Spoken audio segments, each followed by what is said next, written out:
Great news, the government is now in the process of making plug-in solar legal in the UK. Following months of debate and plenty of safety concerns being flagged by the wider industry, it appears to be full steam ahead. But there is one key component missing: battery storage. That means many people who install plug-in solar could end up giving a huge chunk of free energy to the grid. Smart move on the energy industry's part, they've effectively created thousands of tiny power stations for which you'll pay for, while an energy company gets the trouser the cash. However, in the same period, one of the UK's largest energy providers announced that it intends to sell plug-in storage solutions from 2027. If you can get solar panels, the most important thing to do is to get a battery. So, do they know something we don't? Or is the government simply taking a cautious step-by-step approach? We'll get to why batteries make such a huge difference in a little while, but first, let's look at exactly what the government has agreed to. Under the proposal, you'll be able to install 2 kilowatts of solar panels and feed up to 800 watts of generation back into your house wiring using a regular 13-amp plug without making any modifications to the fixed wiring in your home. The 800-watt limit applies per socket circuit. So if your home has a separate upstairs socket circuit and a downstairs socket circuit, it could be potentially possible to connect 2 systems, which I fear is going to create some interesting scenarios in the field, with solar string cables appearing from upstairs bedroom windows. There is, however, one remaining roadblock to installing multiple systems in a single home, and that's G98. G98 is the notification process electricity network operators use to keep track of where small-scale generation is connected. At present, the paperwork only accommodates 1 system per installation. So an update to that process, and hopefully some simplification for humans so they can fill out the form, will be needed. The registration might also open the door to being paid for the exported electricity through the Smart Export Guarantee, where rates currently range from a few pence to the mid-teens per kilowatt hour, depending on the tariff and its conditions. At the moment, export payments are generally tied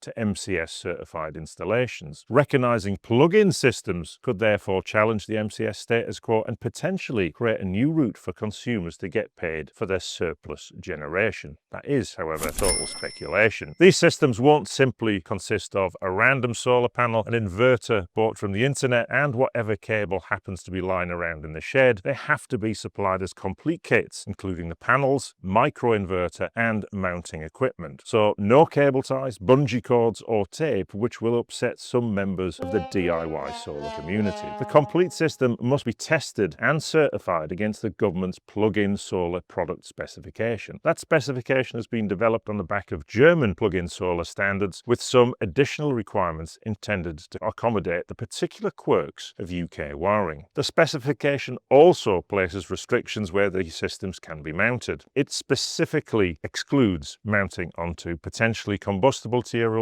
commonly found on high-rise buildings, including flammable composite cladding and timber balconies, for fairly obvious reasons. The panels themselves must also meet appropriate fire performance requirements, and although the system may be designed for consumer installation, that doesn't give you permission to attach it to someone else's building. Renters will still need permission from their landlord, and people living in flats may also need approval from the freeholder or building management company. Planning requirements and building regulations and any restrictions associated with the property will continue to apply. A large part of the industry argument around plug-in solar has focused on product and electrical safety. We've produced several videos looking at those concerns and found that many of them were largely unfounded, particularly the concerns surrounding RCDs. Check out those videos if you want to understand the arguments in more detail. We've been following this story for months, so don't miss the next development. Hit subscribe. Under the new product specification, responsibility for controlling DC leakage has been placed firmly with the inverter manufacturer. The inverter must not inject more than 5 milliamps of DC leakage during either normal operation or fault conditions. That means end users shouldn't need to upgrade their existing RCDs or RCBOs in their consumer unit simply because they've connected a compliant plug-in solar system. However, the government says the instructions should tell the users to test their RCD regularly by pressing the test button while the system is generating under peak conditions. If the the RCD doesn't operate, they should call an electrician. This is particularly relevant to the concerns surrounding the unidirectional nature of many RCDs and RCBOs already installed in UK homes. Testing the device while the solar system is operating helps mitigate the risk of the RCD being affected by any of the inverter's DC leakage. The government also stresses that an existing socket circuit without RCD protection should be inspected by an electrician before a plug-in solar system is connected. That is a very sensible requirement. RCD protection on socket circuits supplying equipment outdoors is, in our view, a vital safety improvement, regardless of whether plug-in solar is involved. The inverters must also incorporate anti-islanding protection so they shut down when the main supply disappears, rather than continue to energize a circuit or a supposedly dead electricity network. We've covered anti-islanding in previous videos, so we won't disappear down that particular rabbit hole again here.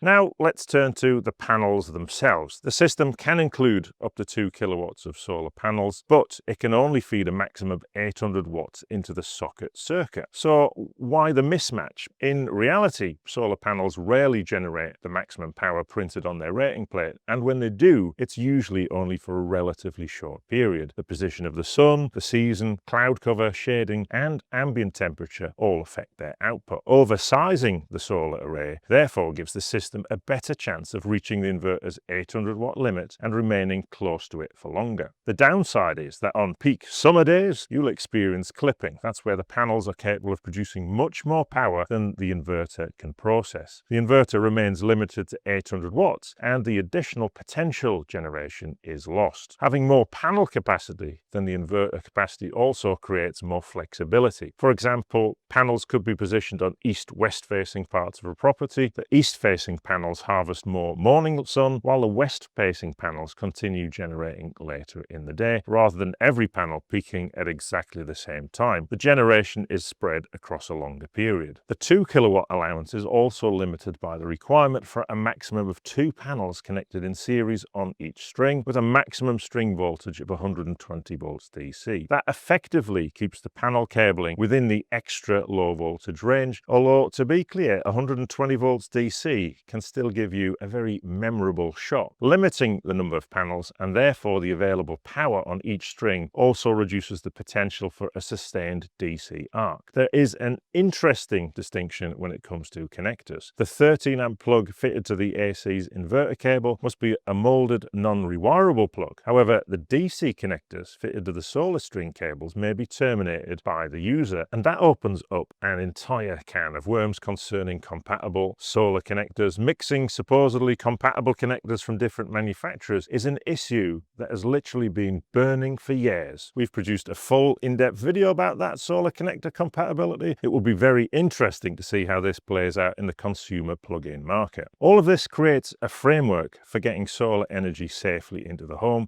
but it doesn't necessarily mean that the home will be able to use the energy when it needs it. Solar panels have an annoying habit. They generate most of the electricity in the middle of the day when millions of homes are empty. Then, just as everyone comes home and starts using electricity, the sun goes down. To find out what that means in practice, I've been running a balcony solar system for the past few months. At first, it worked rather well. Most of the electricity generated by these 2 400 watt panels was swallowed up by the house almost as quickly as it was produced. The fridge was fridging, the router was routering, and somewhere a collection of small electronic devices was quietly consuming electricity while pretending to be switched off. But now we're in the middle of the glorious English summer, and against all meteorological expectations, the sun has actually turned up. These 2 panels are regularly producing more than 4 kilowatt hours of energy per day. Impressive. But it also exposes the rather large battery-shaped hole in the government's plans. Where does the surplus energy go? I measured the background consumption of my house when nobody was at home, and it uses roughly 1 kilowatt hour per day. But that consumption is spread across the entire 24 hours. Only the proportion used while these panels are generating can absorb any solar. And between May and August, these panels should produce around 350 kilowatt hours. As much as 270 kilowatt hours could be surplus. Without storage, that electricity is exported to the grid, and unless the new regulation process creates an accessible route for the smart export guarantee, there's no certainty I'll be paid for it. But the electricity hasn't disappeared. It flows into the local network and may be consumed by the house next door or down the street. Somebody could be paying their supplier around 29 pence per kilowatt hour for it. At that price, my potential surplus is worth approximately £78. You buy the panels, you generate the electricity, your neighbour uses it, and the supplier trousers the cash. The real gut punch arrives later in the day. The panels stop generating, the oven goes on, the kettle goes on, the television goes on, and if you own teenagers, absolutely everything goes on. It's a magnificent arrangement for everybody except the person who bought the solar panels, unless, of course, you have a battery. Ofgem's figures put typical UK household electricity consumption at 2,500 kilowatt hours annually. That works out at approximately 6.8 kilowatt hours per day, and these two 400-watt panels should produce around 650 kilowatt hours actually here in sunny Skipton. That is equivalent to roughly 26% of the energy used by a typical home. But generating 26% of your electricity doesn't necessarily mean reducing your energy bill by 26%. Without storage, let's assume the household managed to consume half the solar electricity while it's being generated. That gives us 325 kilowatt hours of useful solar electricity. It supplies around 13% of the household's annual consumption. At my peak rate of 29 pence per kilowatt hour, that saves around £94 per year. That's not small beer. The remaining generation could be exported while the household continues buying electricity later in the day. So although the panels generate the equivalent of 26% of the house's annual demand, only half of that generation may have a meaningful effect on the electricity bill. Any payment received for exported energy would improve the calculation, but it would still be worth more to avoid buying electricity at 29 pence than export it for a fraction of that amount.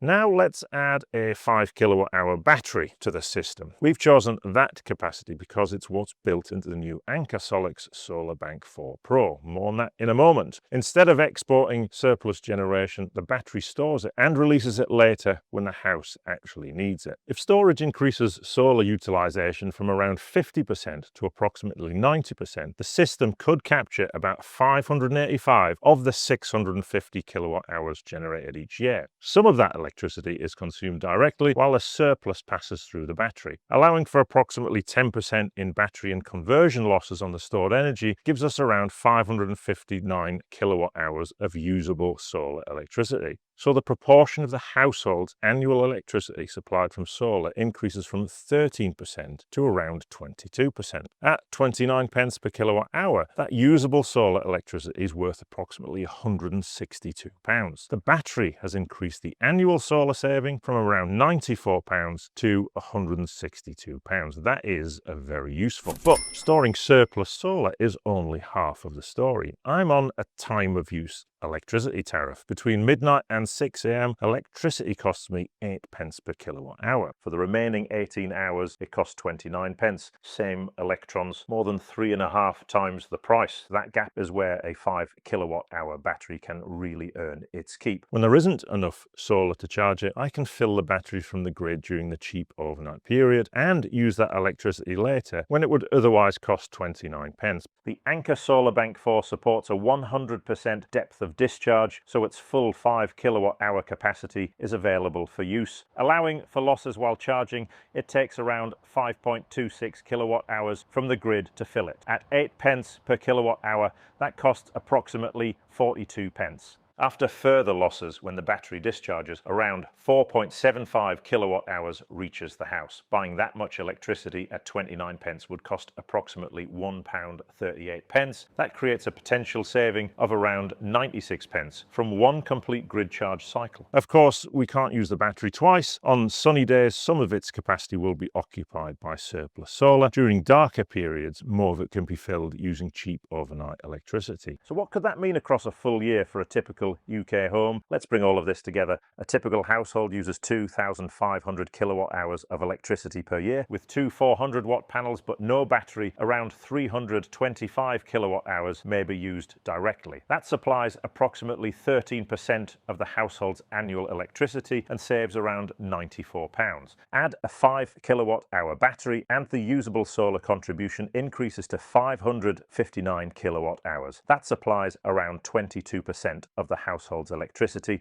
and saves £162. After allowing for the battery capacity used to store that solar, as much as another 1,500 kilowatt hours could potentially be shifted from the expensive period to the 8p overnight tariff. That's equivalent to another 60% of the typical household's annual electricity consumption, creating a potential tariff shifting saving of around £302. Put the two benefits together and more than 80% of the household's electricity could either be supplied by solar or bought at the cheaper overnight rate. In this simplified example, that produces a potential annual saving of around £464, compared with approximately £94 from the panels alone. The actual result will depend on the household's consumption pattern, seasonal solar generation, and how effectively the battery is managed. That's no longer just a pair of panels shaving a little bit off the daytime base load. It's a home energy system deciding whether the cheapest electricity comes from the panels or from the grid at midnight. Actual savings will depend, of course, on the household's consumption pattern, solar production, export payments, tariff, battery settings, and whether there's sufficient peak demand to discharge the battery regularly. And remember, this battery sits on the DC side of the installation, so it can also help reduce the clipping effect we spoke about earlier in the video. But the principle is clear. The panels generate electricity, the battery makes that electricity available when it's most valuable, and the tariff allows the battery to continue earning its living when the sun is taking one of its many British holidays. Now let's take a closer look at the kind of system that can turn this theory into practice, the Anker SOLIX Solarbank 4 Pro. Anker SOLIX is the world's #1 brand for plug-in solar and battery solutions. The Solarbank 4 Pro builds on experience gained from more than 500,000 units already deployed in markets where plug-in solar is established. It can be used as a plug-in solution, delivering up to 800 watts into the home with 4 independent MPPT inputs, supporting up to 2 kilowatts of connected solar. What makes it particularly interesting is it can also be professionally hardwired onto a dedicated circuit. That increases its output capability to 2.5 kilowatts and allows it to support up to 12 solar panels, providing around 5 kilowatts of connected solar capacity. That's probably a much more sensible way to expand than trying to juggle several 800-watt microinverters across multiple socket circuits. The key here is future-proofing. From our experience, once people start generating their own electricity, solar can become slightly addictive. They quickly begin asking how they can generate more, store more, and use more of their own energy. If the UK regulations evolve as experience and confidence in plug-in solar grow, the system is ready to take advantage of that. But it also provides a pathway to a larger, permanently connected installation under the existing rules, helping to protect the original investment. It also gives electricians another interesting option. The Solarbank 4 Pro sits somewhere between a basic plug-in product and a full traditional solar and battery storage installation. You could argue that it offers a more flexible and cost-effective solution for the smaller solar installations commonly found on UK new build homes. There's plenty more to explore, so check out the link in the description and let me know what you think. We'll also be installing several of these systems in typical UK homes in a future video, so stay tuned. So why did the government leave batteries out? There may be a perfectly sensible explanation. Batteries introduce additional controls, operating modes, and safety considerations. Limiting the first version of the rules to panels and the inverter makes the legislation simpler. And panels without storage will work well for some households, particularly those with substantial daytime electricity demand. But for many working households, solar and generation and electricity consumption pull in opposite directions. The panels peak while the house is empty, the house peaks when the panels are going to sleep. The battery joins those two curves together. It can also reduce the amount of surplus electricity being exported by absorbing energy on the solar side of the system. That doesn't make the battery a substitute for compliant plugs, cables, protection, or installation instructions. A battery also introduces safety considerations of its own. But controlled storage can help prevent every surplus watt from being immediately pushed back into the network. So storage isn't only an economic consideration, it changes how the system interacts with both the household and the grid. The government's acceptance of plug-in solar is an important start. It could make solar accessible to renters, people living in flats, and those who cannot install a conventional rooftop rooftop system. But it has been written to solve the easy problem. 2 panels, a plug, a bit of daytime self-consumption. It doesn't solve the more difficult problem of using that electricity when people actually need it. The specification covers the panels. It doesn't cover the component that unlocks their full value. And that means plug-in solar could arrive in the UK with a large battery-shaped hole in it from day one. Let me know what you think and whether we've missed anything in the comments. I do read every one. Of course, solar and battery storage creates a big problem for the power grid. If you'd like to find out why, watch this next video.